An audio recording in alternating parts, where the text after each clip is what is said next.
ত্যাগের মহিমায় মুসলিম বিশ্বের বেশিরভাগ দেশে চলছে ঈদুল আজহা উদযাপন। সামিল হয়েছেন প্রবাসী বাংলাদেশিরাও। দেশ থেকে দূরে থাকলেও নিজেদের মধ্যে ভাগাভাগি করছেন ঈদের আনন্দ। শ্রীলঙ্কা আবারও রপ্তানিতে শীর্ষে। মধ্যপ্রাচ্যের দেশ কাতারে দাপনা জাতীয় মসজিদে অনুষ্ঠিত হয় ঈদের প্রধান জামাত। অংশ নেন প্রবাসীরাও। মোনাজাতে বিশ্ব মুসলিম জাহানের শান্তি কামনা করেন মুসল্লিরা। এখানে একখণ্ড বাংলাদেশ মনে হচ্ছে। ঈদের খুশি অনুভব করছি বেশি, সবাইকে কাছে পেয়ে। মহান আল্লাহ তাআলা যেন আমাদের সবার কোরবানিকে কবুল করে নেন এবং আমাদের মধ্যে যে আমিত্ব আছে বা আমাদের যত দোষ ত্রুটি আছে সেগুলি ক্ষমা করে। ঈদের জামাতে আমরা অনেকটা বাংলাদেশের একটা ফ্লেভার অনুভব করলাম। আজকে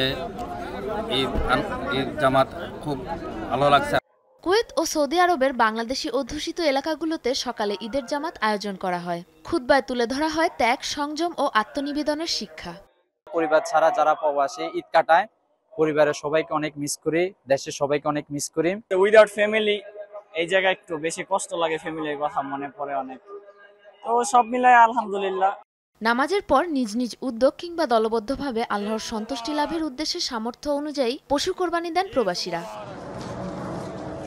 মধ্যপ্রাচ্যের পাশাপাশি অস্ট্রেলিয়া ও ইউরোপের বিভিন্ন দেশেও ঈদের আনন্দে সামিল হয়েছেন প্রবাসীরা। সাবরিনা নুসরাত, যমুনা নিউজ।